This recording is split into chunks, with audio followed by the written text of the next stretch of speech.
नमस्कार, NB news देख रहे हैं आप। मैं हूं आपके साथ प्रिय दीक्षित। हमारा खास कार्यक्रम अपने उत्तराखंड में आप सभी का स्वागत है। कर लेते हैं उत्तराखंड की कुछ अहम खबरों की ओर।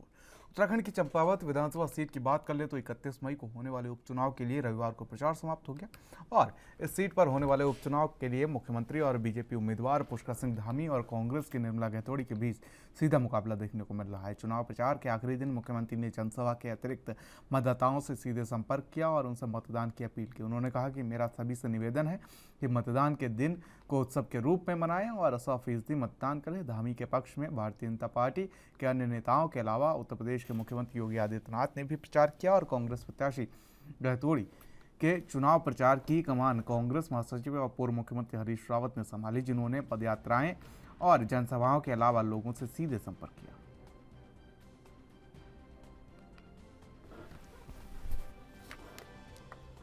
तो उत्तराखंड सरकार के स्वास्थ्य मंत्री धन सिंह रावत ने बाजपुर के सामुदायिक स्वास्थ्य केंद्र का औचक निरीक्षण किया और जहां निरीक्षण के दौरान सामुदायिक स्वास्थ्य केंद्र में स्वास्थ्य मंत्री ने सामुदायिक स्वास्थ्य केंद्र में स्वास्थ्य सेवाओं को बेहतर करने के लिए जल्द चिकित्सकों और जरूरी उपकरण उपलब्ध कराने की बात कही। बता दें कि बाजपुर का सामुदायिक स्वास्थ्य केंद्र बदहाली के आंसू बहा रहा है और जहां स्वास्थ्य केंद्र में आने वाले मरीजों को बेहतर उपचार दिए जाने की जगह उन्हें मात्र रेफर किया जाता है।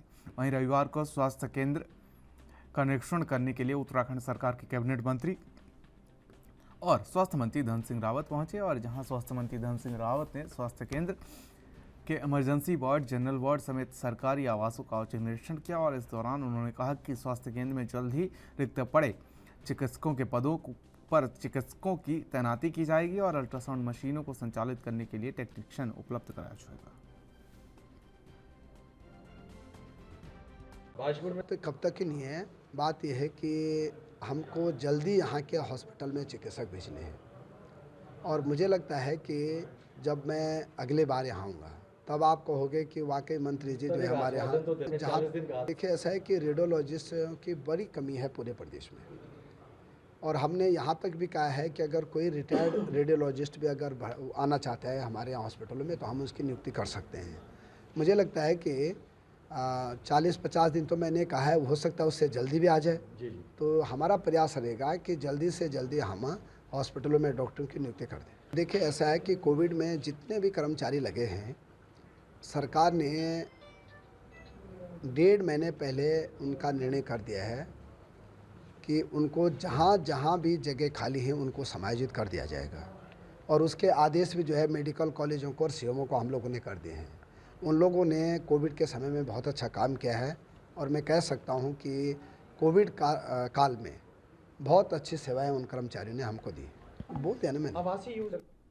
तो बीते साल अक्टूबर महीने में आई दैवीय आपदा से काठगोदाम बैराज से गोलापार क्षेत्र में जाने वाली सिंचाई नहर क्षतिग्रस्त हो गई थी। तो वहीं अब कुमाऊं कमिश्नर दीपक रावत ने सिंचाई विभाग के अधिकारियों के साथ क्षतिग्रस्त नहर का निरीक्षण किया और बता दें कि इस दौरान उन्होंने काठगोदाम के गोला बैराज से निकलने वाली नहर से लेकर लीसा फैक्ट्री के पास तक सिंचाई नहर को बारीकी से देखा और कुमाऊं कमिश्नर दीपक रावत ने कहा कि गोलापार क्षेत्र में 2000 हेक्टेयर भूमि में खेती होती है और ऐसे में सिंचाई काफ़ी ज़रूरत होगी, लिहाजा आपदा में नहरों का जो हिस्सा डैमेज हुआ है उसे दोबारा बनाने से एक बार फिर टूटने का खतरा बना रहेगा। ऐसे में पाइप के जरिए पानी को निकालना बहुत मुश्किल हो जाएगा, लेकिन हम निकालेंगे और जिसका एस्टीमेट बनाने को कहा गया है और इसमें करीब 5 करोड़ से अधिक का खर्च आएगा ताकि जल्द से जल्द सिंचाई नहर को ठीक कर खेतों में सिंचाई के लिए पानी छोड़ा जा सके।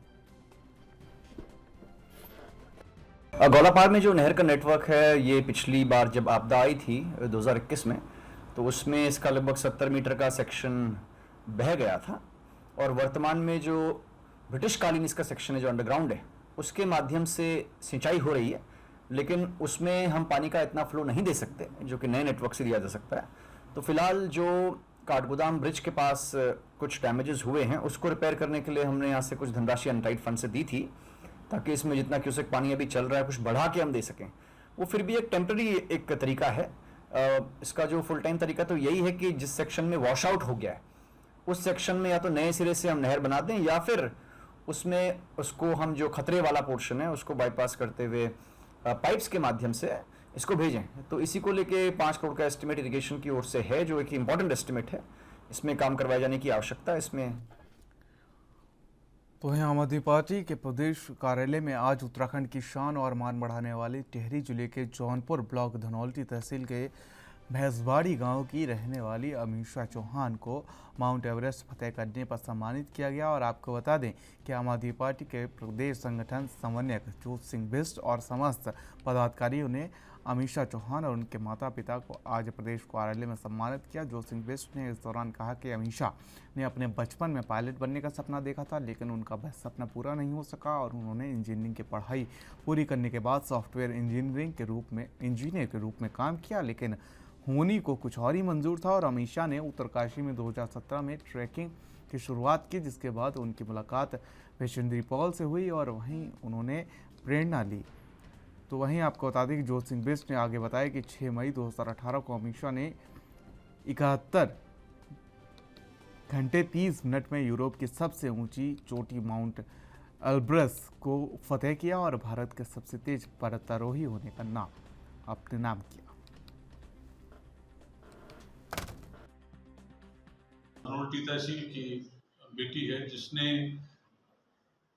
2017 में 2018 में विदेशों में 2 चोटियां क्लाइम करने के बाद 2019 में 23 मई को जिस दिन बचेंद्री पाल जी ने 1984 में एवरेस्ट क्लाइम किया था, उसी दिन 2019 में एवरेस्ट को फतेह करके जो काम किया हम सबको गौरवान्वित करने वाला है।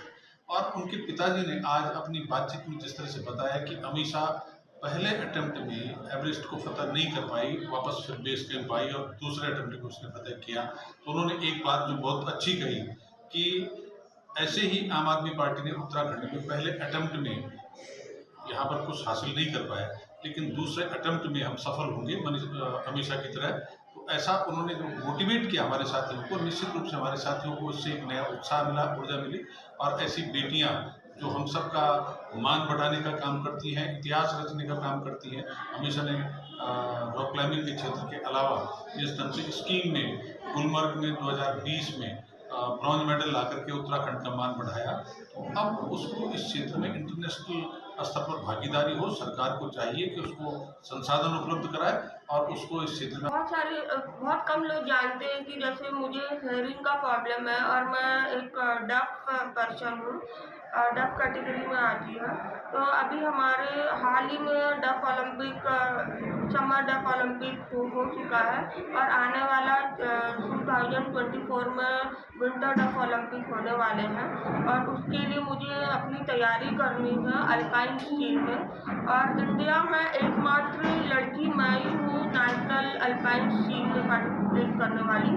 तो मुझे मेरी उत्तराखंड सरकार से हेल्प की ज़रूरत है कि मुझे वो सपोर्ट करें, क्योंकि मैं उत्तराखंड की बेटी हूँ और आने वाले टाइम पे मैं डफ ओलंपिक के लिए मेडल लेके आऊँ, ना कि उत्तराखंड के लिए देश के लिए मेडल लेके आऊँ। तो मैं चाहती हूँ कि अल्पाइन स्कीइंग एक ऐसा गेम है जिसमें बर्फ़ में खेला जाता है और बर्फ़ में हमारे इंडिया में 3 महीने की बर्फ़ होती है और वहाँ पे ट्रेनिंग के लिए भी मुझे कोई सपोर्ट नहीं है, कोई कुछ भी नहीं है मेरे पास। तो मैं अपनी सरकार से यही चाहती हूँ कि वो मुझे बाहर भेजे, बाहर ट्रेनिंग के लिए और मुझको एक अच्छा ट्रेनिंग दे जिससे मैं अपना परफॉर्मेंस अच्छा कर सकूं और आने वाले टाइम में डफ ओलंपिक विंटर गेम में उसकी तैयारी बहुत अच्छे से। तो वहीं चारधाम यात्रा को लेकर पर्यटन विभाग द्वारा एक प्रेस वार्ता का आयोजन किया गया, जिसमें पर्यटन विभाग के सचिव दिलीप जावलकर ने विभिन्न बिंदुओं पर चर्चा की और जावलकर ने बताया कि स्मार्ट टेक्नोलॉजी के माध्यम से यात्रियों और वाहन चेकिंग की जा रही है और आपको बता दें यात्रा के दौरान की गई बुकिंग को लेकर पास ले जाना अनिवार्य है और चेकिंग पर केवल QR कोड ही दिखाकर यात्रा के लिए जा सकते हैं। यात्री द्वारा की गई बुकिंग को लेकर कई गलत इन्फॉर्मेशन सामने आई है। पर्यटन सचिव ने सभी यात्रियों को स्वास्थ्य परीक्षण करके चुनने की अपील की है। उन्होंने कहा कि यात्रियों को साथ साथ वाहन का भी रजिस्ट्रेशन किया जा रहा है ताकि वाहन को भी ट्रैक किया जा सके। उन्होंने बताया कि 26 दिन में 11,45,000 यात्री यात्रा कर चुके हैं और आपको बता दें कि प्रतिदिन 50,000 से ज़्यादा यात्री यात्रा कर रहे हैं और चारधाम यात्रा के दौरान 22,50,000 यात्री अब तक रजिस्ट्रेशन करा चुके हैं।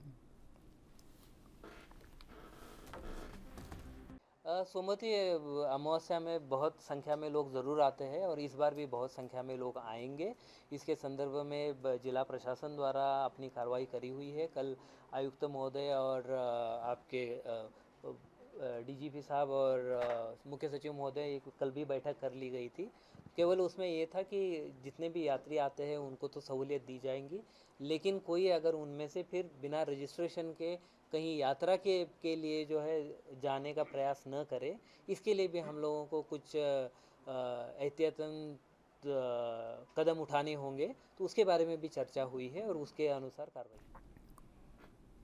वहीं मुनिकरेती थाना क्षेत्र अंतर्गत तपोवन और अन्य स्थानों पर यदि आपको ट्रैफिक चलाते हुए छोटी छोटी बालिकाएं दिखाई दे तो हैरत में मत पड़िएगा। यह बालिकाएं जनपद टेहरी गढ़वाल पुलिस की तरफ से ट्रेंड की गई हैं और आपको बता दें कि ट्रैफिक वॉलंटियर्स उत्तराखंड की सदस्य हैं जो पुलिस के साथ कंधे से कंधा मिलाकर ट्रैफिक को सुचारू रूप से चलाने पर काम कर रही हैं।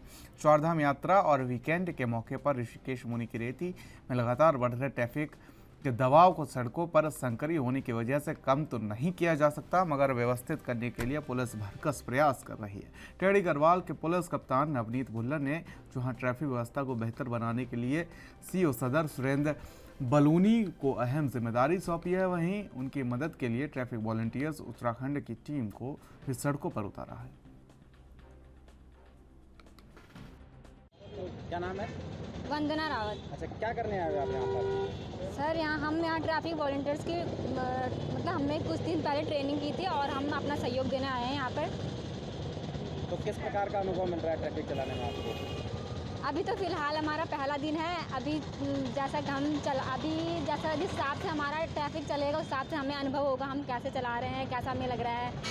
लेकिन पुलिस का सहयोग करके कैसा महसूस कर रहे हो आप? अच्छा महसूस हो रहा है। तो क्या करोगे भविष्य में? लगातार इस प्रकार का प्रयास करेंगे आज? भविष्य में आगे तक जब तक होगा हम आगे तक प्रयास करते रहेंगे।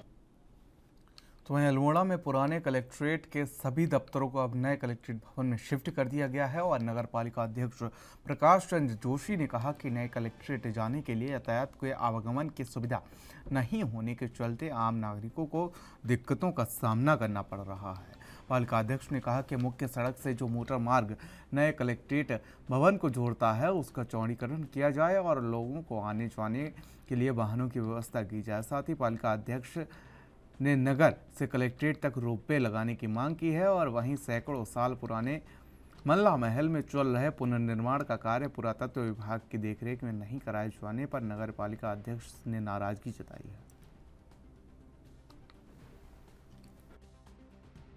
जो पुराना कलेक्ट्रेट था वो आज वहाँ शिफ्ट हो गया पांडेकुला और उसमें तहसील भी और कोषागार भी और सारी चीज़ें वहाँ चली गई हैं। इससे लोगों को काफ़ी दिक्कतों का सामना करना पड़ रहा है। तो हमारी पहली बात तो ये कहना चाहते हैं कि भाई वहाँ पर आवागमन की यातायात की सुविधाएं बनाई जाएं और उस सड़क को ठीक किया जाए, उसमें उसका चौड़ीकरण किया जाए।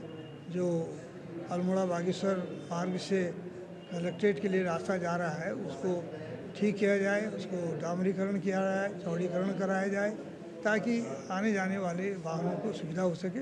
दूसरा, जो वाहन वो भी किए गए हैं उनको भी उनकी संख्या भी बढ़ाई जाए ताकि लोगों को किसी प्रकार की दिक्कत न हो।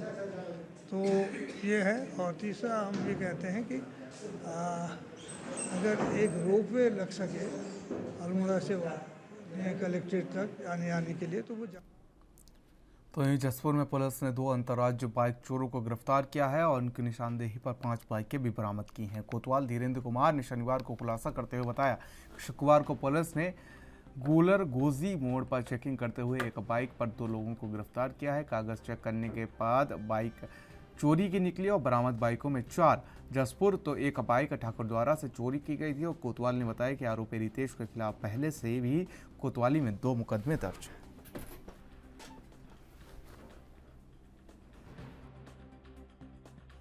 उस क्षेत्र में कई मोटरसाइकिल चोरी हुई, उनके हमने मुकदमे पंजीकृत किए और टीम गठित की थी एसएसपी साहब के और हमारे एसपी साहब के निर्देशानुसार। तो टीम ने अच्छा काम किया है और आज 2 लड़कों को पकड़ा है जिनमें एक का नाम रितेश कुमार है, दूसरे का नाम नाम शान आलम है। इनके पास से इनकी निशानदेही पर 5 मोटरसाइकिलें बरामद हुई हैं, जिनमें से 4 जसपुर से चोरी की गई हैं और एक ठाकुरद्वारा से चोरी की गई है। इनमें जो रितेश कुमार है उसके विरुद्ध पहले भी मुकदमे पंजीकृत हैं। इनके विरुद्ध हमने मुकदमे पंजीकृत कर लिए हैं और इन्हें आज माननीय न्यायालय के समक्ष पेश किया जा रहा है। जैसे तथ्य पाए जाएंगे उस हिसाब से कार्रवाई की जाएगी। इसके अलावा इनसे पूछताछ में और भी 1-2 चोरों के नाम सामने आए हैं, जिनके बारे में हम पता लगाने का प्रयास। तो वहीं काशीपुर में अवैध संबंधों के चलते पत्नी ने प्रेमी के साथ मिलकर अपने पति मुकेश की हत्या कर दी और शव को ढेला नदी में दबा दिया। पुलिस ने शव बरामद कर आरोपी पत्नी और प्रेमी को गिरफ्तार कर हत्या में प्रयुक्त डंडा और गमछा बरामद कर लिया और एसपी चंद्रमोहन सिंह ने कोतवाली में मामले का पर्दाफाश किया है और बताया कि 12 मई को कमला नगर आगरा यूपी निवासी मुन्नी देवी ने कोतवाली में सूचना दर्ज कराई थी। उन्होंने बताया कि उसका मृतक पति अपनी ससुराल काशीपुर के गढ़ला कॉलोनी कचुनाल गाजी में रहता था, जो 30 अप्रैल को घर से अचानक लापता हो गया। काफी तलाश करने के बाद भी उसका पता नहीं चला। हालांकि शनिवार को पुलिस ने आरोपी की निशानदेही पर मृतक के शव को बरामद कर लिया। इसके बाद पुलिस ने फैजान के खिलाफ हत्या के षड्यंत्र रचने के खिलाफ ही उर्मिला के खिलाफ धारा 302 120B के तहत मुकदमा दर्ज कर लिया है।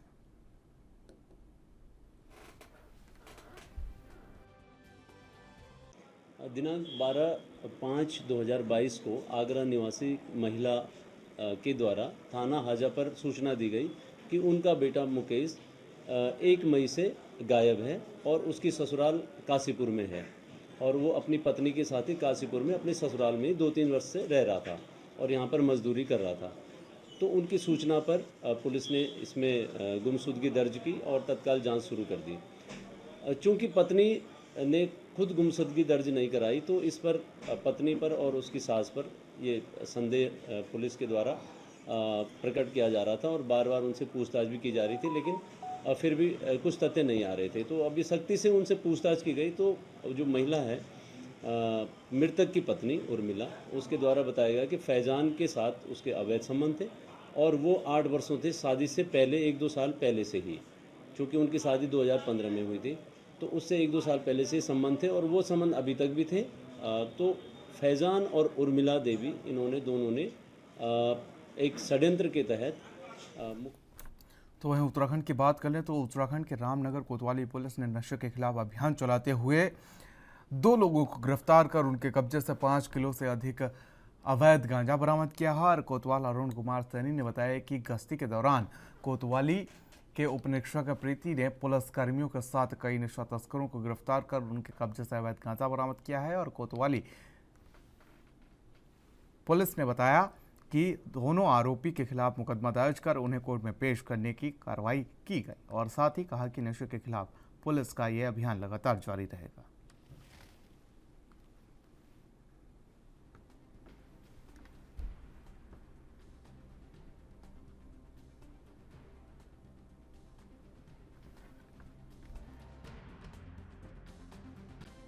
कि हमारे द्वारा रामनगर में नशे के विरुद्ध लगातार अभियान जारी है। इसी के क्रम में हमारे द्वारा कुचड़ी से हमारी पुलिस टीम द्वारा 2 व्यक्ति को कुल 5 किलो अवैध गांजा के साथ बरामद किया है और इधर अवैध को गिरफ्तार कर जेल भेजा।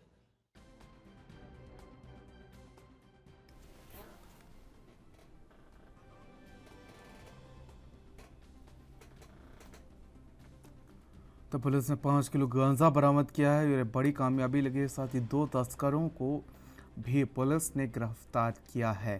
तो पुलिस के हाथ ये बड़ी कामयाबी लगी है। रामनगर पुलिस ने बड़ी कार्रवाई करते हुए, आपको बता दें कि उत्तराखंड पुलिस लगातार नशे के खिलाफ कार्रवाई करती नजर आ रही है और उसी को लेकर रामनगर पुलिस की बात कर ले तो ये बड़ी कार्रवाई को अंजाम दिया गया है। 2 नशा तस्करों को गिरफ्तार किया गया है।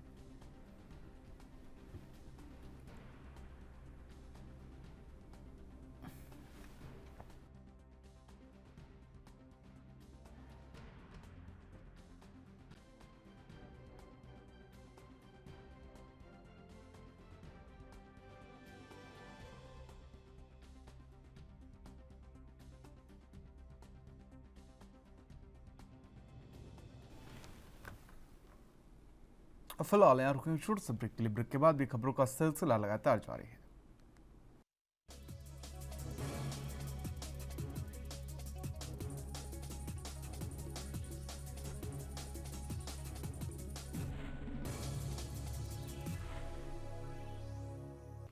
तो ब्रेक के बाद आप सभी का स्वागत है। रुक कर लेते कुछ अहम खबरों की, जहां पर शनिवार को दोपहर ग्राम चिलकिया निवासी प्रिंस ध्यानी अपने कुछ दोस्तों के साथ एक दोस्त का बर्थडे मनाने के लिए गर्जिया मंदिर घूमने गया था। बताया जाता है कि इसी बीच गर्जिया मंदिर के पास स्थित झूला पुल के पास प्रिंस अपने 3 अन्य दोस्तों के साथ नदी में नहाते समय डूब गया, जिसके बाद उसके दोस्तों ने शोर मचाया तो आसपास के लोगों ने प्रिंस को काफ़ी देर नदी में खोजा, लेकिन उसका कोई पता नहीं चला और घटना की सूचना मिलने पर मौके पर पुलिस पहुंची और पुलिस ने घटना की जानकारी लेते हुए SDRF की टीम को मौके पर बुलाया और लेकिन अंधेरा होने के चलते शनिवार को नदी में डूबे प्रिंस को खोजने के लिए रेस्क्यू अभियान नहीं चलाया गया। और रविवार को SDRF के प्रभारी ललित विष्ट ने बताया कि रेस्क्यू अभियान के कुछ देर बाद प्रिंस का शव बरामद कर लिया गया। वहीं पुलिस ने शव का पोस्टमार्टम करने के बाद शव परिजनों को सौंप दिया। कल हमें सूचना मिली थी कंट्रोल रूम नैनीताल से कि चिलकिया का एक लड़का यहाँ बर्थडे मनाने आए थे लड़के लोग, तो यहाँ पर बर्थडे मनाने के बाद वो लोग नहा रहे थे, बच्चा डूब गया। इस सूचना पर हम लोग नैनीताल से तुरंत रामनगर के लिए रवाना हुए। शाम को अंधेरा अधिक होने के कारण हमने रेस्क्यू कार्य रोका गया। आज सुबह 7 बजे प्रातः रेस्क्यू कार्य प्रारंभ किया गया और हम लोगों ने जैसे रेस्क्यू कार्य प्रारंभ किया तो हमारे साथी कांस्टेबल चंदन रोटेला द्वारा नीचे डाइविंग कर उसे तुरंत बॉडी को रिकवर कर साथ ही जिला पुलिस कर्मचारी। तो वहीं आपको बता दें कि आज पुलिस उप महानिरीक्षक और वरिष्ठ पुलिस अधीक्षक ने फुवारा चौकी के प्रथम तल में स्थित SOG कार्यालय के नवनिर्मित बैरक का लोकार्पण किया। और आपको बता दें कि कार्यक्रम के दौरान बताया गया कि तमाम आपराधिक घटनाओं को अनावरण और अपराधियों की धरपकड़ में SOG की भूमिका महत्वपूर्ण रही है और उक्त बैरक निर्माण का मुख्य उद्देश्य किसी टास्क को लगातार ऑपरेट करने के दौरान SOG कर्मियों को कुछ समय के लिए विश्राम का स्थल प्रदान करना है, जिससे SOG कर्मियों के कार्य में प्रोत्साहन और गुणवत्ता को बढ़ावा मिले।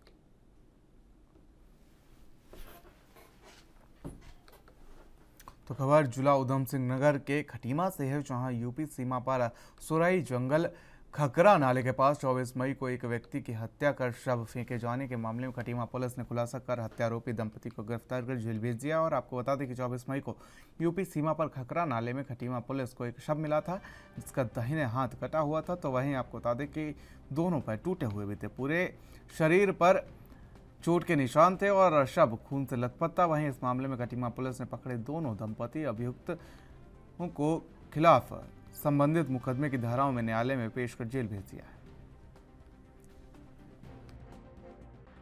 24 तारीख को थाने पर सूचना प्राप्त हो गई थी कि एक व्यक्ति का शव सुरई वन रेंज के खकरा नाले के पास पड़ा है। इस सूचना पर चौकी प्रभारी और थाने से मैं SHO महोदय वहीं फोर्स से घटनास्थल पर गए। घटनास्थल पर देखा एक व्यक्ति का शव पड़ा है, जिसकी शिनाख्त कुलवंत सिंह पुत्र गोपाल सिंह के रूप में निवासी विजयपुर पकड़िया थाना न्यूरिया के रूप में हुई थी। उसका दाहिना हाथ कटा हुआ था और शरीर खून से सना हुआ था। उसके कुछ समय बाद साथ उसके परिजन मौके पर आए थे। परिजनों में उसकी मां राजकोट द्वारा थाने पर FIR भिजवाई गई, जिस पर FIR नंबर 128 धारा 302 IPC पंजीकृत की गई। खुलासे के गिरफ्तारी व अनावरण हेतु उच्चाधिकारी के आदेश पर टीम गठित की गई और अगले दिन दिनांक 25 को अभियुक्त जसवीर सिंह पुत्र का नाम जगता गुरमीत कौर पत्नी जसवीर सिंह निवासीगण विजयपुर पगड़िया थाना न्यूरिया को जो अपनी पुत्री पूनम कौर निवासी मिश्रा कॉलोनी न्यूरिया के वहाँ छुट्टी हुई। तो इस बुलेटिन फिलहाल मेरे साथ इतना ही। देश दुनिया के अहम खबरों के लिए बने रहिए NV न्यूज़ के साथ। नमस्कार।